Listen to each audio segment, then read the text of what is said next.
Vinny Galante, you've just been invited to the Masters Olympia. What are you doing next? I'm going to Disney World. But unfortunately, our guest tonight is not on the list. And a couple of people actually reached out asking if we thought he'd be on the list. But please introduce our guest for the day. Chris Faildo. God, man, wow. We go back a long way. We met at the 93 USA. And I won the middleweight class. Chris won the lightweight class. And I remember, Chris, you were backstage pumping up for what I know seemed exactly like what you're going to say, Vinny. 4 hours. And I was like, who is this guy? And why is he pumping up so long? And am I doing something wrong? Should I be pumping up? Chris, how are you, man? It's good to see you again. I'm so happy you're able to join us tonight. You're one of the guys that I wanted to get on my podcast when I was thinking about doing a podcast. I said, I got to get Chris Faildo on. So thank you so much for joining us tonight. How you doing? I'm doing great. First of all, I'd like to say thank you so much, Vinny and Sean. It's an honor to be on this podcast. I've been watching you since your first one, and it's an honor to be with the legends that you folks had already and will have. So thank you so much for having me on. You're welcome, and you are a legend, so don't just. Oh my gosh. So Yeah, when we had Jose Raymond on, your name came up, and I said, Vin, I used to love that guy. We got to get him on, and obviously we're making it real here tonight. yeah. Oh, that Shaw, that Jose Raymond. He was a pester in my career. We'll talk about him also. That guy, oh my God, really good friends of mine. Yeah, but it was 93 when I met Vinny. Oh my goodness. And I recall doing that backstage pump of Vinny. That was my, show that I wanted so bad. And I knew I was pumping up from the day before, I think, in my hotel room.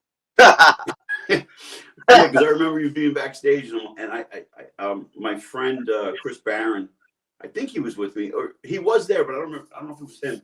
We were backstage, and I said to somebody, I'm like, you think this guy is going to over pump up, man? This guy is doing it a long time. I didn't know you yet. I didn't know your name, and I found that kind of funny. I'm like, that was just that, and you and I being on stage during the pose down. Because wasn't that a night? Other, we didn't see each other. That was one of the most amazing nights, Vinny. They had it on ESPN. It was there at Santa Monica and Mecca. Yep. And everything just fell into place for both of us that night. How many guys were in your class? There are 28 guys. 28 guys in my class. Oh, it was 28 in my class. Yeah. One. I remember. I still remember the middleweight class, Vinny. Yes. And I still remember you going at it. So I was one of those competitors that was in all with all the physiques, So I was sneaking around the corner and checking out all of the physiques, and I'm like, damn, look at this guy. Sure enough, it's just Billy Galante, getting on stage. And that night was full of competitors. You had Paul DeMail and Chris Cormier. Chris Cormier. He had them all. And it was just stacked. And to be in the best place to compete at, it was amazing. Dennis Newman, I think, was in that show too, right? Yes, Bob Chick. Yeah, they were all there. That's right. Paul DeMayo, Craig Titus. But then you beat Yanni Schaumburger, who I remember too. No doubt. Yeah. So let me take you guys back a few. Before I went to the USA, I did another national show, which a lot of people don't know. It was a teenage nationals held in Atlanta, Georgia, in 1985. I'm showing my age here. And Sean Ray won the overall that night, and I won my class. And that's how it all started. That's how I knew I had something going on, It was back in 1985 when I was, I think, 17 years old. Cool. And from that year, when I won the teenage nationals, I didn't compete until you saw me that night, Vinny, 1993. Oh, really? So it took me that long to get to the next national level stage. So my story is trying to be the best bodybuilder that I could be in the world, and that was my goal always. You got to get the pro card, but the main goal for me was to be the best bodybuilder that I could be, drugs free. That's my story. I'm not knocking nobody that's on enhancements, but that was just my story, is just to be the best that I could be. So it's funny you're saying that, because so here in New Jersey, there was like this chain that you followed. We had a show back in the day called the Suburban Bodybuilding Championship, and I won that. I won the overall, and everyone was like, "Are you going to go to the nationals?" Right? But also at the same time, you got to do the Jersey, then you do the Junior USA, then the USA. We work our way up. That's the way to do it.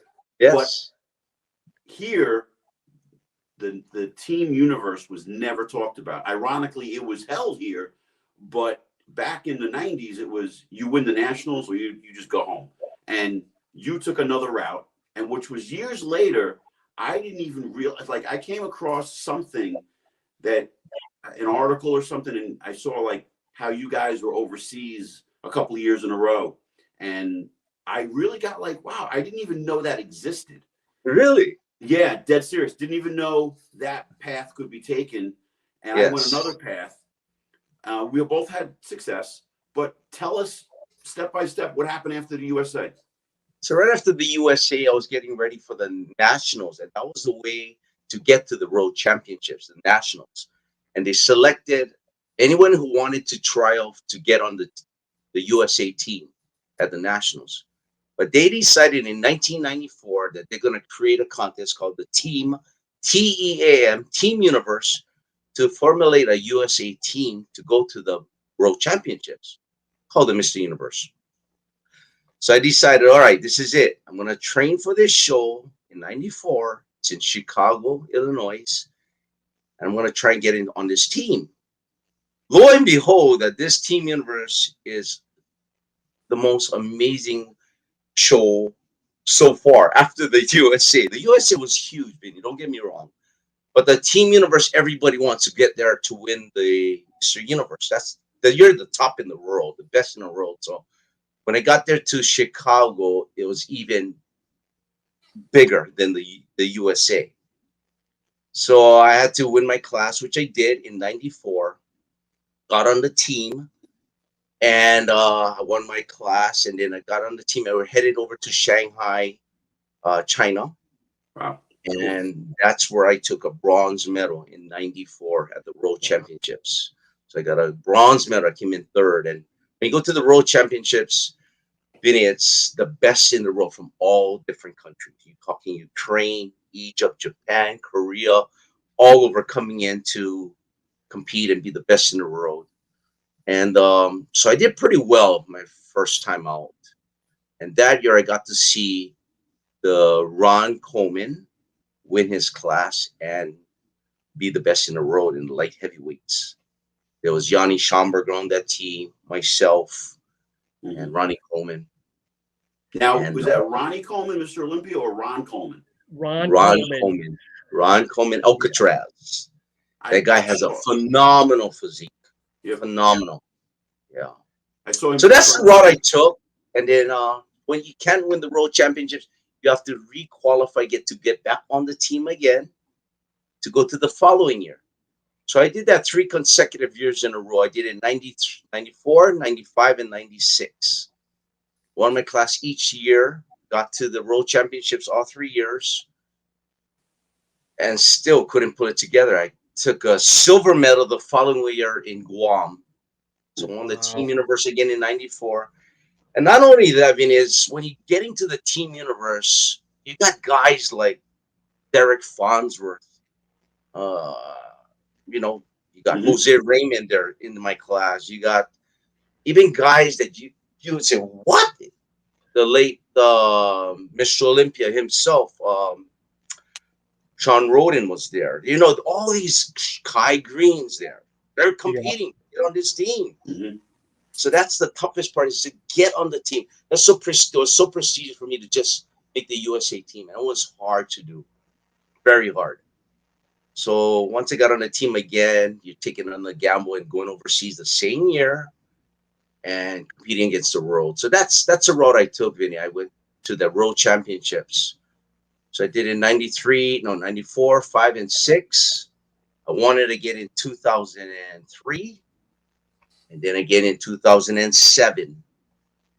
And during this stretch, you're talking about trying to build that physique and stay in the same weight category. So I always stayed in the lightweight class. 94, 5, 6, all the way up. And then I decided to bump up to the welterweight class, which is from 165 down to 154, and take a gamble against Jose Raymond in 2003. And boy, let me tell you, that was a showdown. Steve Weinberger just put me and him right in the middle stage, and you go at it. We went at it for 10 minutes straight. They couldn't decide who's going to win. And still going to forget that night. Jose Raymond probably did a backflip and did a shaka sign to everybody. Thought he had it, but I beat him by one measly point. Wow. Those are the things. We had a rivalry going every year, you know. But Chris, I just enjoyed that time, you know, competing and being the best that I could be. You must be loving life at that point because you're probably in your 20s, I guess. And with regular bodybuilders going Vinny's route, they're not traveling internationally. You might be traveling to 1 or 2, 3 extra states to do a show, but you have to be living both best life. I was living life because of contracts that were coming in. As soon as the 93 got over, Vinny, Metrics called. That was my first sign, my first deal with Metrics. Okay. And nobody knew who I was. There was Milo Sarcev in the booth. There was Paul D. Mill, Big Ronnie Coleman. And here I am. Who the hell is this little guy? You know, and I'm there trying to be like all these other guys, but I just didn't fit in. So they sent me on a different route. They sent me to the natural shows, you know, to promote their line. Then I was traveling all over the world, doing seminars in Japan and all over, guest appearances where I was marketing myself in Japan and the Asian countries. So I was doing a different route from everyone else, and it paid off. Like yourself, Vinny, was more of a business aspect. Absolutely. You know, I heard the last podcast or the other podcast you had, where you're sending out bios. I did the same thing, Vinny. You know, we got out there. There's no social media at that time. You know, Sean, we had to work our way and do what we needed to do to market ourselves. And I was doing exactly when you're talking about, you know, making those brochures and business cards and getting on and calling the photographers, it brought back so much memories for me. Cool. Yeah, you know, that's how we did it. And that's how it became successful. You know, you're with Animal and still with Animal. Can you imagine being with a company that long?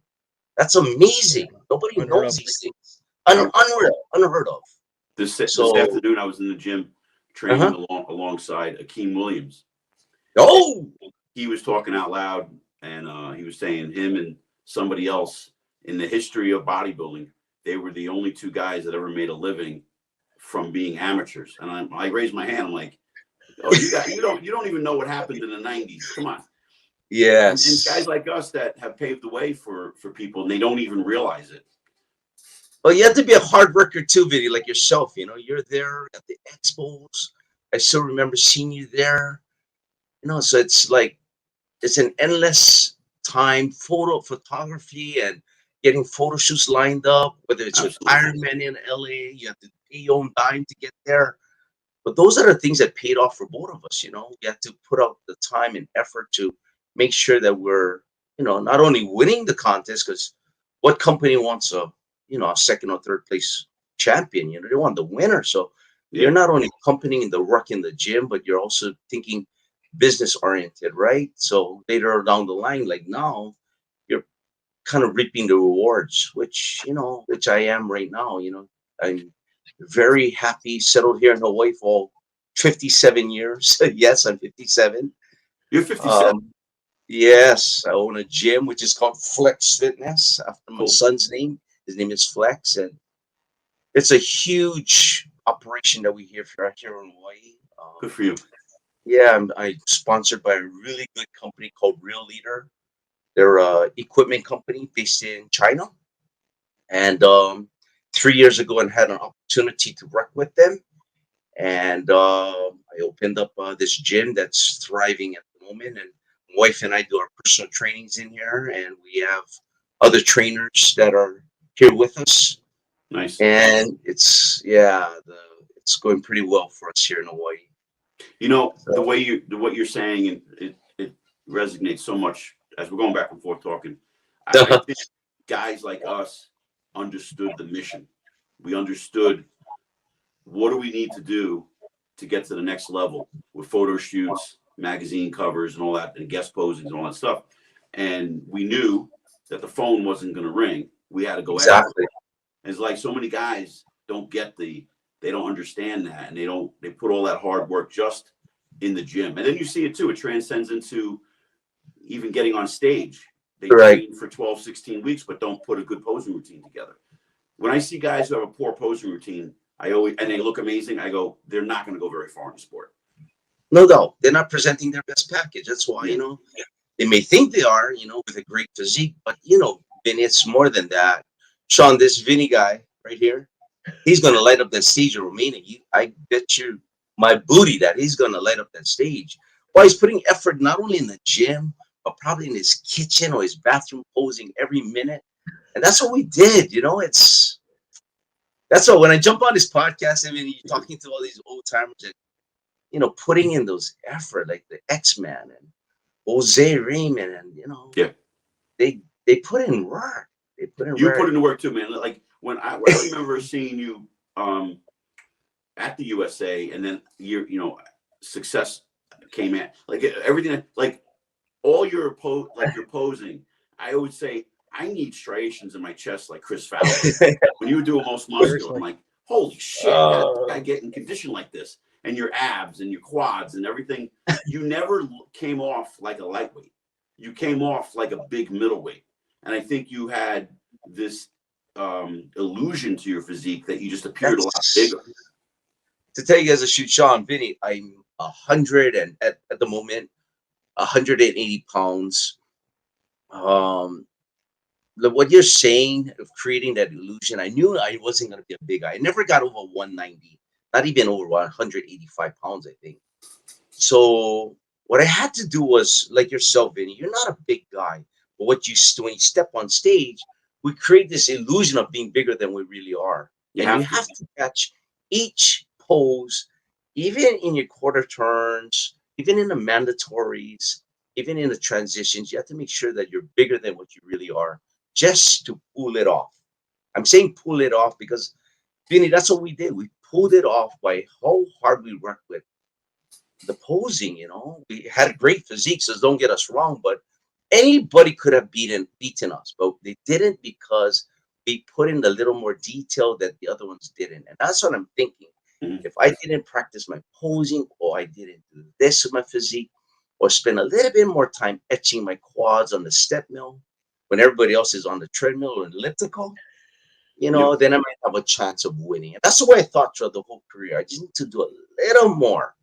It's just being the natural bodybuilder, and I had to really pay close attention to my supplementation, my nutrition, and I still do that to this day. I'm still taking 6 meals a day, still living the bodybuilding lifestyle, waking up, eating my egg whites and oatmeal. So nothing has changed, just the age and no hair. I've lucked out. Let me give you a quick story about 93. I'm going back to 93 again. So here I am. We both win our class. We're on cloud number 9. And this is how much work ethic Vinny has. I stayed in LA for the next 2 days to do photo shoots. And I'm like, who else does this? Who else is going to stick around to do photo shoots? And here's Vinny in his convertible, top down, riding through Main Street, yelling out his window, "Hey, Chris!" And I said, this guy's going to another photo shoot. Vinny, I still remember that.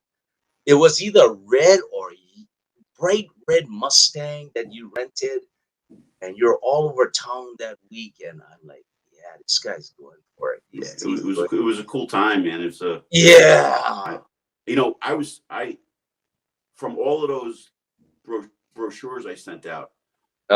Then everybody started to realize, oh, you're the idiot that's been sending me the brochures. But they were like, hey, you just won, and so and Lou Zwick picked me up for American Sports Network, American Muscle, and I shot all day on Sunday, all day Monday, and Tuesday I was done. And my girlfriend, who was my wife, now she comes in and she goes, I have good news and I have bad news.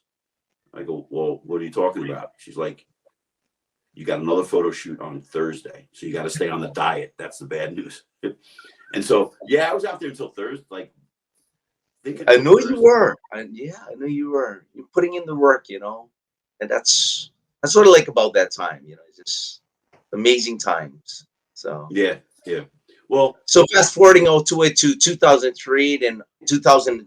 I said I need to build this body a little more. So the next competition was in 2007. I gave it one more shot, and that was my last shot at the Team Universe. And I got my pro card there in 2007, winning the overall in the men's bodybuilding. And I didn't fare well in Korea that year. I think I ended up in seventh or ninth place in my last show. So, but it was a good stretch. It was a good run. And then Flex came along, and I said, you know what? I'm going to put all my efforts into my son now. And so but wait, when you won the overall at the Team Universe, was it the Team Universe or was it now the Universe? No, it was still called the Team Universe. And so, did you get a pro card? I sure did. You know how you have to apply for it. You send in a letter. Back then, I don't know how it is now, Vinny. Same thing. Because they're giving thousands of pro cards away. I'm just kidding. Yes, I applied. I received my pro card. I got it in the mail. I think I framed it that year, put it on my wall, and that's what it was. But you didn't have any desire to train for a pro show. Like what, Vinny, I had an interview that night. I think it was with Dave Palumbo backstage, and I told him that I think I'll be mopping the stage if I was to enter a pro show, because I probably would do well, but Vin, I'm like you. I want to go there to win. I was absolutely, and I knew that without any enhancements and guys that just look incredible, it took me that long. It took me to age 41 to get the pro card. And you can relate to me, Vinny. I know absolutely. You can relate to this thing, right? So it took me that year from age 14 to age 41, total dedication to get this pro card.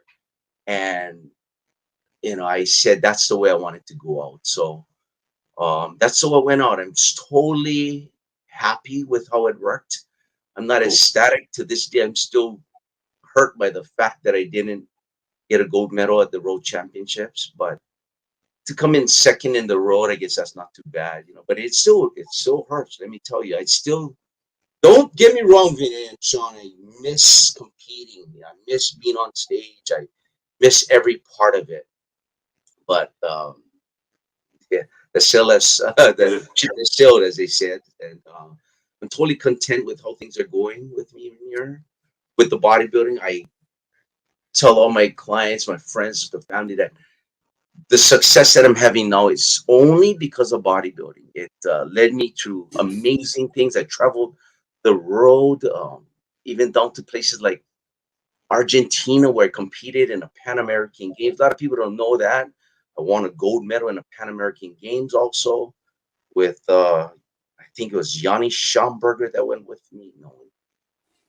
Johnny Stewart. These guys, Vinny. Mm-hmm. Sure. And they were all natural. They were all there. And Ron Coleman also went with them on the trip.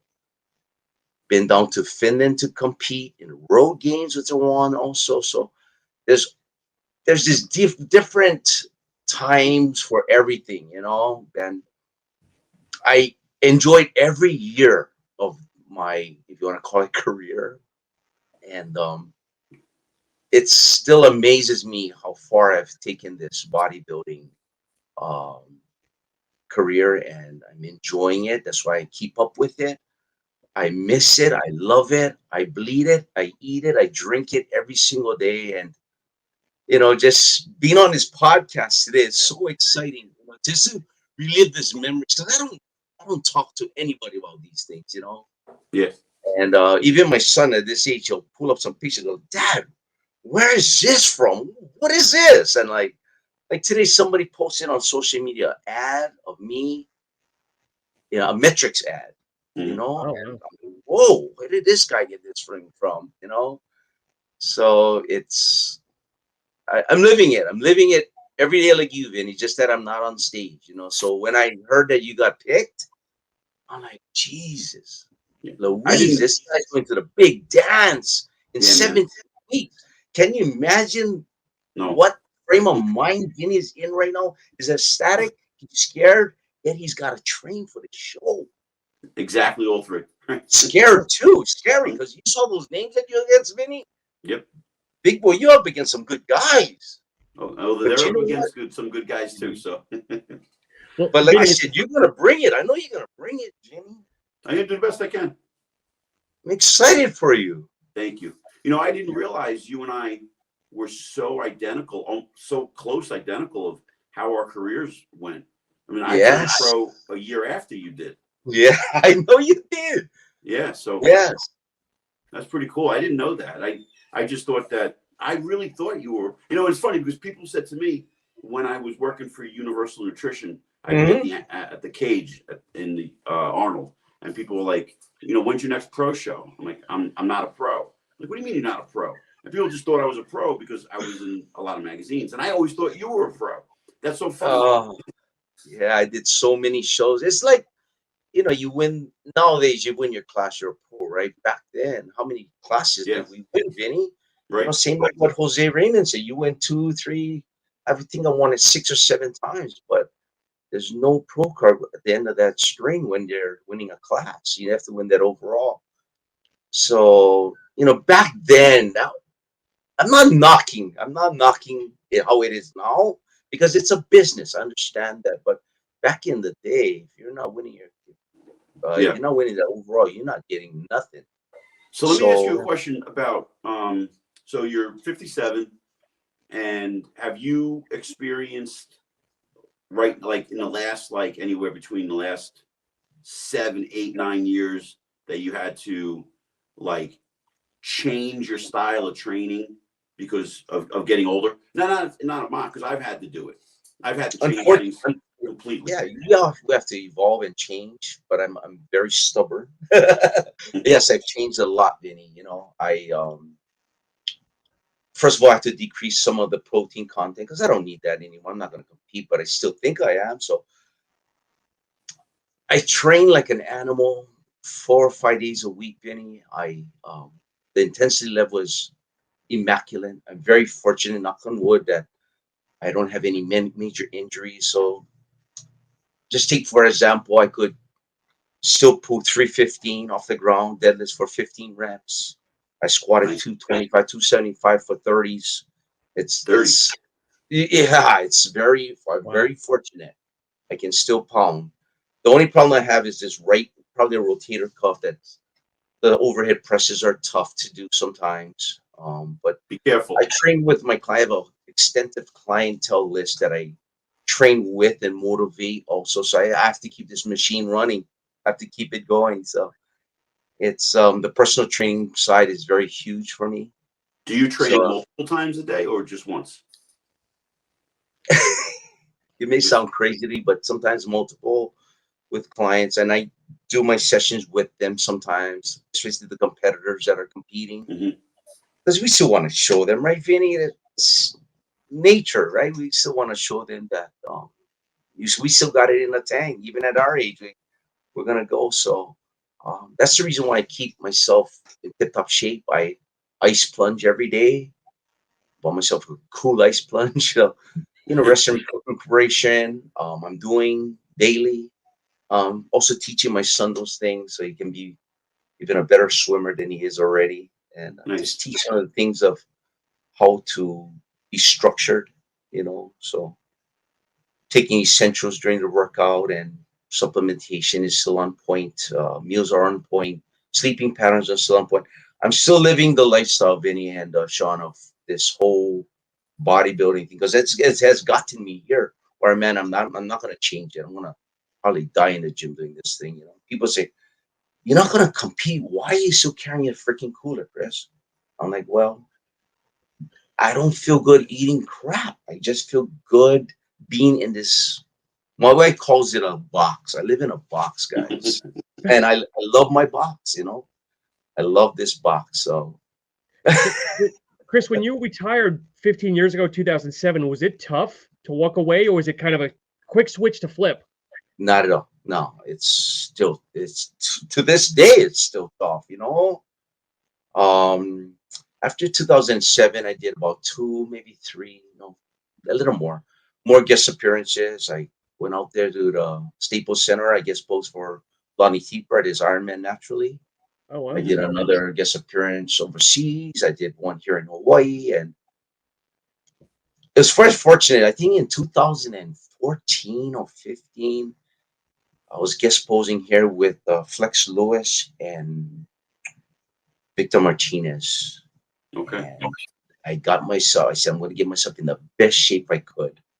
And I did. And that was the best I ever looked at about 170 pounds. And Flex came up to me and says, why in the hell aren't you on the pro circuit? And just by him saying that, I knew I kept myself in tip-top shape. So it's very, Sean, to answer your question, I how do I put this? I wish I was in Vinny's shoes. Is that that answered your question? Well, Chris, I listen, wish I was in Vinny's shoes Chris, right now. There is a Masters Pro Circuit. So, and some of the shows are 55 and over. Oh man, you would probably crush it. Oh yeah, I wish I could. The body's in great shape, but it's not in a. I don't know about you, Vinny, but my legs has really disintegrated. My sweeps on my legs is like, I'm like, it's gone. I'm like, Really? and I train them really hard, but I can't keep the size on the wheels. So It's funny you saying that because when I started training again, I realized the things I did in the past are not working. So I actually started to train a little heavier, but with a 5 to 7 rep range instead of 20, like I used to do back in the day. And I found my wheels started growing better than they were when I was in my 30s. So maybe that's something that you could experiment with. Thank you. 5 rep range. Right. Because as we get older, I think, it's naturally we lose our muscle. And, my physique looks like some people say, oh, you look better now than back then. You look damn good, Vinny, right now. I can tell you that. I look fine, but I'm good for my age, but I think I've improved a lot because I changed my training. That's all. Well, for 2 blown shoulders, you've been pretty darn good. Yeah, listen. It took a long time to get back. It was step by step. I remember one of my good friends, Joel, was in the gym, and I was just getting comfortable pressing 5 pounds over my head. And I said, hey, Joel, I'm going to go a little heavy. And I was dead serious, right? So he must have been thinking I'm going to do 80s or something. And I said, Joel, I'm going to go a little heavier. Can you give me a spot? So I grabbed the 15s. He's like, are you kidding me? I go, no, I'm dead serious. I said, you remember I have the 14 screws throughout my shoulders. And he's like, oh, yeah. He goes, well, how do you want me to spot you? I'm like, just make sure if I get stuck, I'm going to say, take them. But the tenacity to keep that going, Vinny, that's why I commend you on it. You were down in the dumps and look at where you're at now, just to get an invitation, no matter where you place, just to get on that stage, you can say, man, look at where I came from, where I was, where I came from, and look where I am now. And that's life. That's, you pick yourself up and you're going with it, so. I think this will be my last one, Chris. You say that. Bingo. If I crack the top 10, I will do it again next year. Oh, hell yeah. Once a bodybuilder, always a bodybuilder. You know what I'm saying? Yeah. But my body is falling apart. So, Chris, if we go back into the time machine, what got you into bodybuilding? Were you an athlete as a teen, or kind of what attracted you to the sport? I walked into a grocery store with my mom at age 13, and I guess like a lot of teenagers, you stumble upon a magazine, which I did, and there was, I think, Arnold doing the side chest on the cover, and I just said, "Look at this!" I begged my mom to buy this magazine, and I read that thing from page to page, and asked her to send me to a local gym. You know, it started from 14 years old, like my son's age now, and I signed up at this gym called Timmy's Gym. He was a Mr. Hawaii, Mr. Universe, local guy from here from Hawaii, and it was a gym catered for kids, literally, you know. So Mm. that's how it all got started. I train and train hard, and at that time I was working out, and a guy by the name of Richard Koenig picked me up and said, "You're gonna be Mr. Universe one day." I'm like, "Really?" They go, "Yeah, you're gonna be Mr. Universe one day." And I just got started. He saw my intensity in the gym, and he said, so he knew a lot of things about nutrition and supplementation. And already at age 15, I was eating egg whites. He taught me how to eat egg whites and Wow. taking me to a local grocery store to pick up things like amino acids with my meals. And so I was very fortunate to have him in my life at that age. So I did have a coach at age 15, and Okay. he Nice. helped me get there to the team universe, the teenage nationals, and that was amazing, you know. So to this day, Sean Ray and I are very close friends, Oh yeah. and yeah, yeah, he has a contest here in Hawaii and comes here every year, called the Sean Ray Hawaiian Classic. So we're always keeping in contact. Nice. Do you promote a And, show? no, I don't. You know, I got my hands tied with too many things. So, And and during that stretch, it's, you know, I, yeah, like I said, it's just an amazing time like yourself, Benny. Just an amazing career, you know, that we can talk about once in a while like this. Absolutely. So, So I it's got a a thank question. you so much for having me on today. I Oh, you're welcome. I have a appreciate question. I have a question for you with your supplements. When you say you take aminos before you train, do you take do you drink your aminos like powder form or are they capsules? So it was capsules back in the day. It's still capsules to this day. I'm still in line with Perillo Performance. Yeah. Yes. So so involved with how the body works, and I fell into this personal training career back 30 some years ago. So I said, do I want to emulate? And I was already using Perilla Performance supplements. hmm So I called, and at this time I called John and I said, "Hey, I want to get out there and learn under you." So he took me under his wings for a week out in Cincinnati, Ohio. So I flew out there, and that's where I got Wow. my certification. I spent a week learning and trying to get a certification through him. And I'm glad I did, because to this day, I'm still teaching my clients how to carb cycle, what is MCT oil, which he created, the medium triglyceride oil. Um, you know, what is complex carbohydrates and how much fats you need to have. And so I learned, and I went out there and lived with him for about a week and a half, and went to the gym, did the classroom settings. This is back in the day. I And did the same thing. you did the same. Yep. Yeah. So I'm still selling his line for the performance here at our gym. And so, yeah, I had to learn the total aspect of what makes a body function at its ultimate rate to make it grow. So, Vinny, you probably know the old liver tablets. So I'm Sure. using Sure. liver aminos by Perla Performance still to You're this going day. real old school. Oh yeah, yes. I'll take 15 still to this day. I don't know why I'm still doing all these things, but it's, Because you're a you know, it's bodybuilder. yeah, you know, drinking essentials during the workout, whey protein after. I'm putting in a glycogen fuel. I'm using Vitargo after also with it. So Okay. creatine inside the Vitargo. You know, I'm using glutamine. I'm taking 20 grams of glutamine daily. Um, my vitamin C's, my minerals. So I haven't changed anything since age 14. Well, it's Awesome. It working. works. It works. I can honestly say to you folks that I haven't been to the doctor not once. I haven't been sick for 30, 40 years. I don't know when the last time I went to, you know, to the doctor for any medication. So I said, if it's not broken, why fix it? Absolutely. Body's still humming, so I'm gonna keep humming till I die.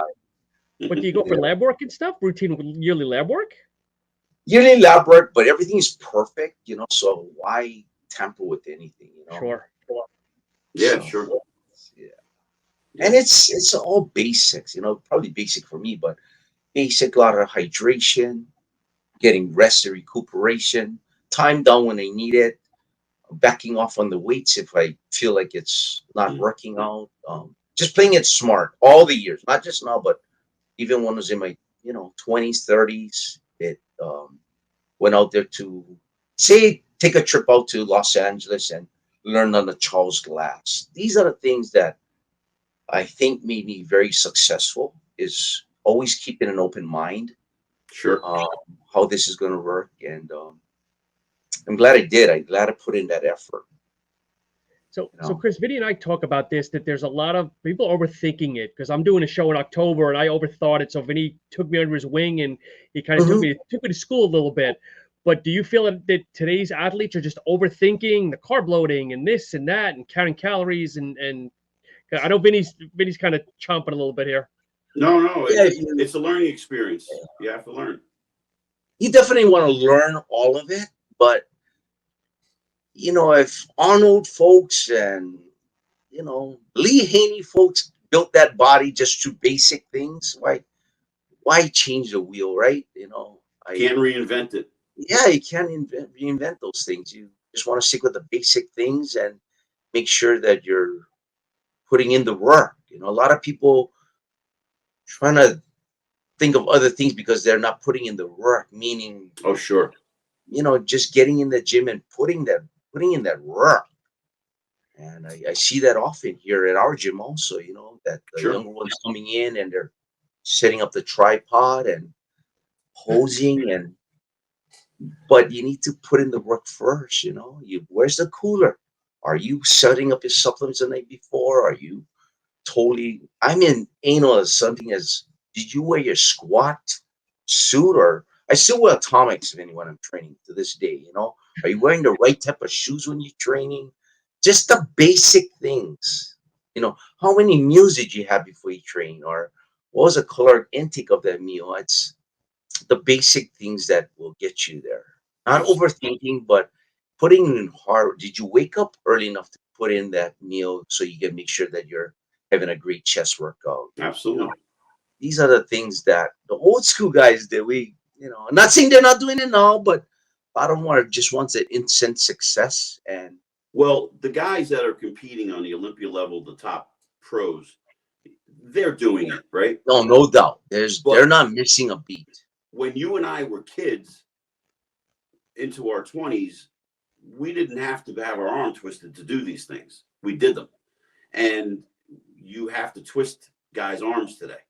It's like Yes. they talk a good game. A lot of guys talk a good game, set up the tripod, pick out their phone. I mean, I've seen guys get done with a set, and I can't tell you how fast they take their cell phone out of their pocket because they're so addicted to that they're not addicted to being in the gym. And then they, like I'm the old guy now. And I joke I had with a them. client Say, the other hey, day. Yeah, I walk just up to guys. basic. What's that? The basic things, and it's hard work. Sean, I'll give you an example. How anal and crazy this thing who's got with me. I'm obsessed. I'm not gonna say I love bodybuilding. I'm not gonna say I like bodybuilding. I'm obsessed with bodybuilding. Obsessed. I'll be the first to admit it. And um, I'll give you an example. And you, Vinny, I know you did this too, but when I travel, I have to have every single thing with me, down to Sure. even that steak knife that I use to cut my steak. 1000%.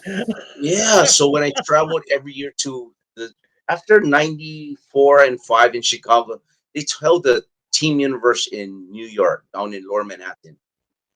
So I had to go to New York or New Jersey every year to compete.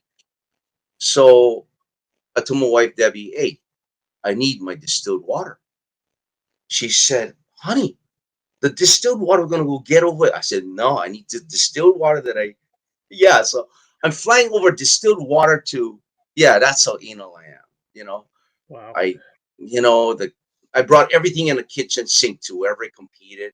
Oh, that's in the United States. When I was going over to China, Korea, Japan, all these places, Finland, it was a little more difficult to pass through customs. So I'd have to have a decoy. I buy my friend an airline ticket so he can be a decoy. So he's taking my food through while I'm just sliding in. I don't want them taking any of my food away. So I kind of looked like a bodybuilder back then. So he would kind of like slide through, I'd pick the smallest guy, and he would slide through with all of my food and everything for the week. And I would be there just going through. So yeah, I'd have to think of all the strategies, and I know you are too, Vinny, just so that you're making it to the show the way you want it to. So I get it. So understand what you're saying. Like last night we had a round table with a bunch of guys I know, which Sean had him on. I wasn't on it. And we had the podcast geared towards, all the guys that made the list. And the first thing that Jimmy Mentis said was, I bet you Vinny already started packing. And he wasn't far off from that. But you know what? I'm thinking like, okay, I cook all my meals for how long I'm going to be there. Exactly. And freeze them the night before. Then I get a bag that is an insulation bag, put it in that, and then put it in a suitcase that I'm bringing on a plane. And I'm thinking, all right, how long is it going to take me to get to Romania? Yes. How long can this food stay frozen? And I'm thinking all of it already because I'm crossing the T's and dotting the I's. I've never had this opportunity before. So I'm making sure that I'm ready. And if anybody beats me, they beat me, but I'm going to make sure I'm ready and I got to be prepared. Just what I so love what you're saying because I realize that I'm not that crazy. There's somebody else out there.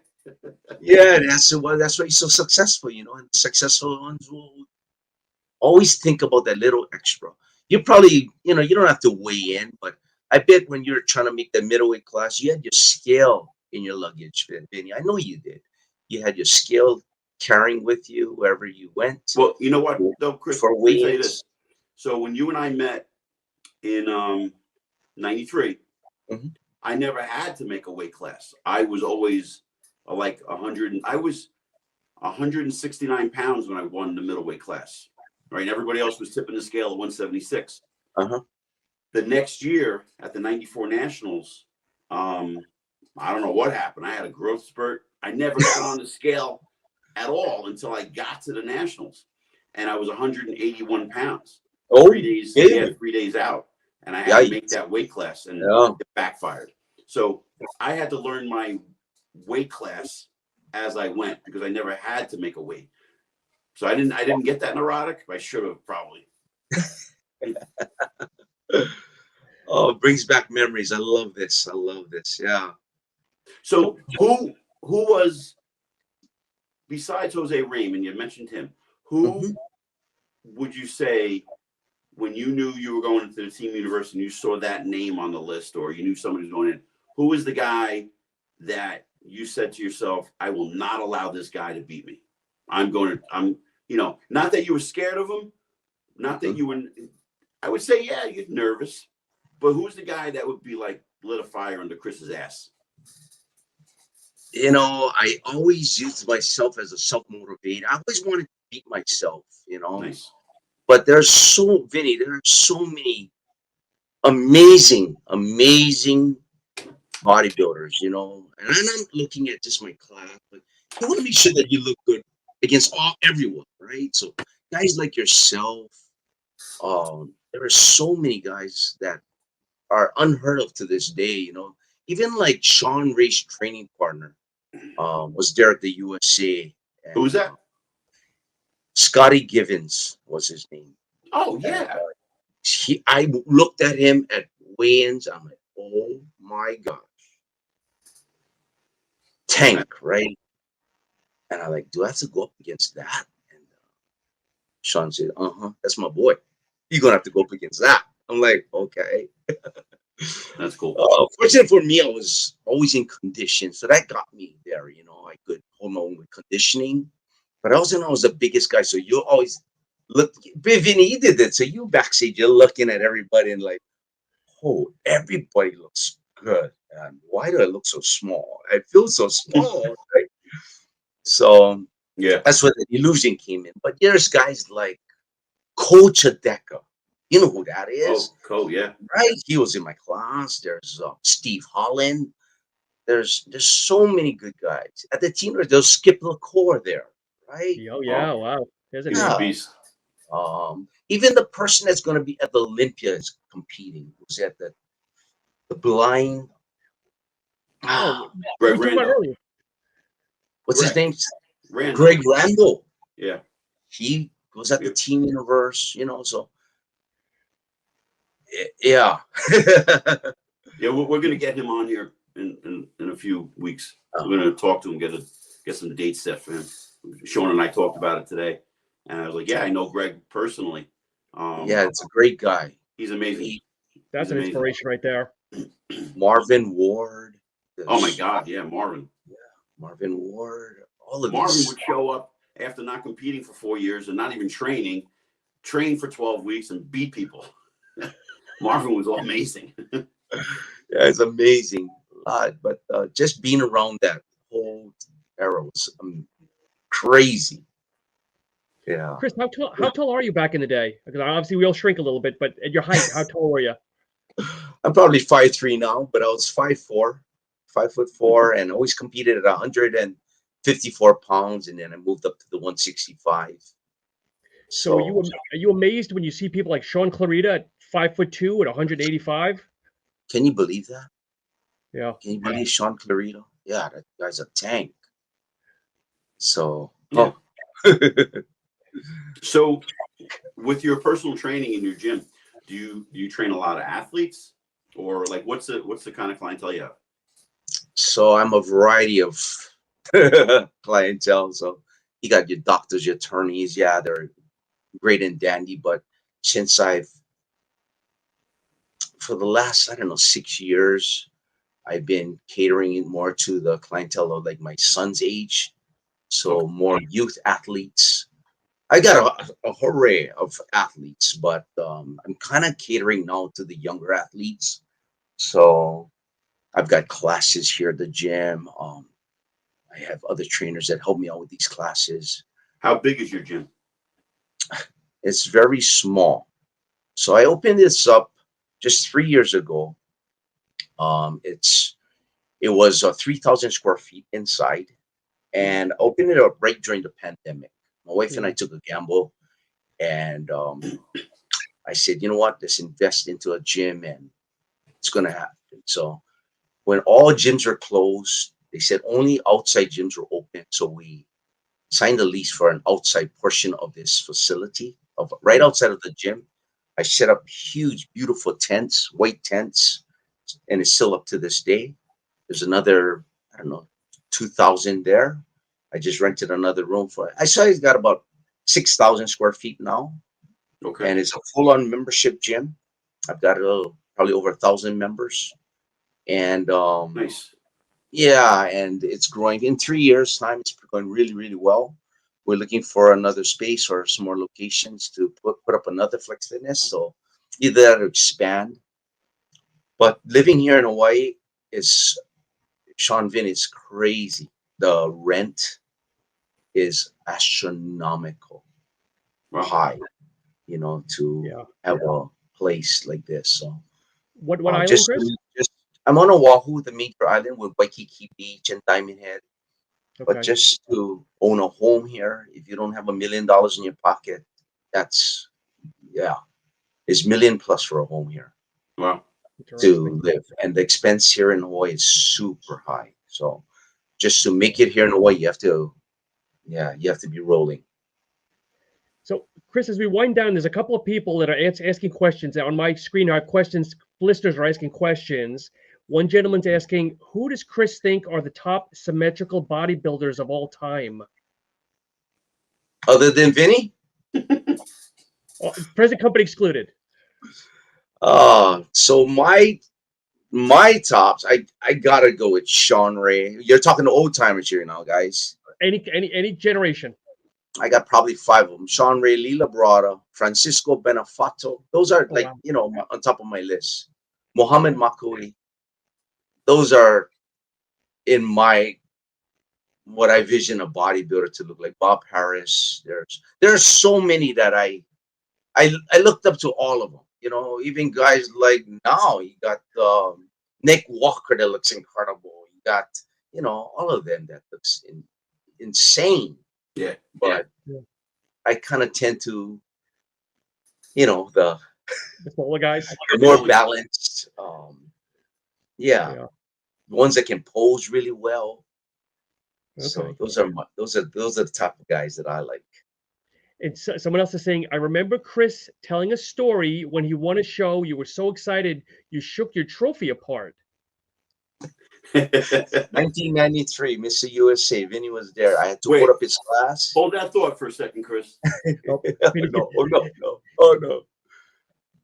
Oh my goodness. Yeah, you're really bringing back memories. So this was the trophy. Oh my God, Vinny. I shook mine also. No way. That fell apart. That's a USA. That's the USA. Yes. This fell off. Okay. I can't get it to stay on. Yeah. So the arm fell off backstage. You shook yours on stage, and I saw it fall apart. And I'm like, well, I'm not going to touch that trophy. I'm going to take it. I just put it down, and the thing just fell apart. The biggest title and the cheapest trophy. Oh, you still got yours. Yeah. Yeah, I still got it. Yeah. Yeah, I shook it on stage. It was on TV, ESPN also, and embarrassed myself. I kind of did one of these, and I held onto the leg, but everything else went flying, and they held up the middleweight class. I was on the side of the stage watching that happen. Yeah, it's funny. So you don't have your trophy anymore? They gave me a new one, Vinny. This is all, and I tell my son, he says, Dad, where's all your trophies? The only trophy that I kept was a 4th place local trophy. No, not even a 4th place. It's a participant trophy that I kept. I kept that trophy just to motivate me so I never get those again. Even down to the the silver medal from the Road Championships. Vinny, I hate to say this, but I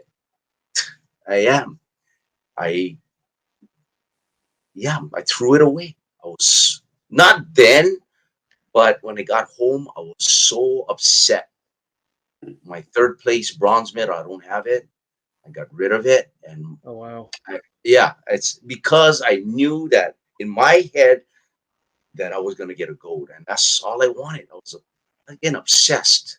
And I get it. I threw it all away, and I just kept this participant trophy that I did back in the day, and that's the only trophy I have. Wow. Yeah, but I still have the only trophy I have right now is the overall from the Team Universe.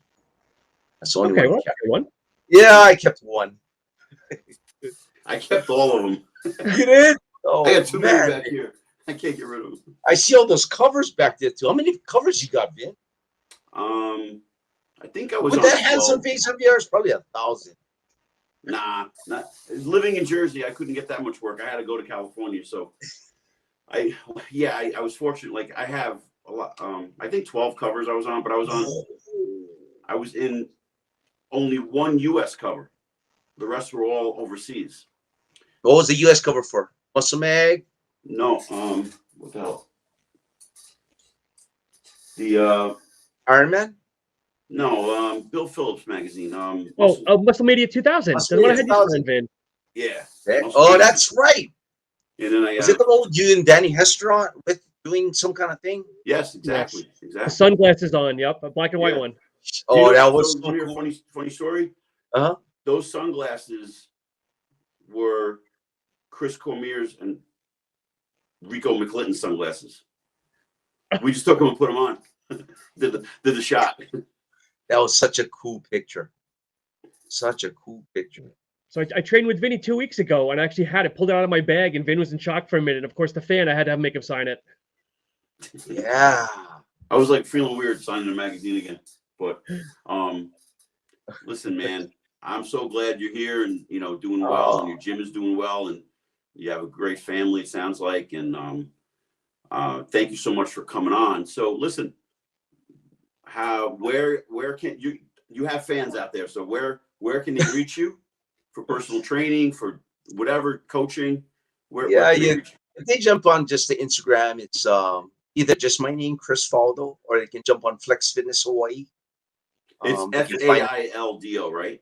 Faildo, Okay, with an cool. I in there. It's an honor to be here, Sean, Vinny, on your folks' show. Brings up the past, and I love it. I loved every minute of this today. Well, we love having you on. It's a pleasure, and I hope that other people get the wind of you being on, and they're going to want you on their podcast. So we're going to post this up on Facebook, Instagram, and get the word out that Chris Faildo, he's available. Oh my goodness.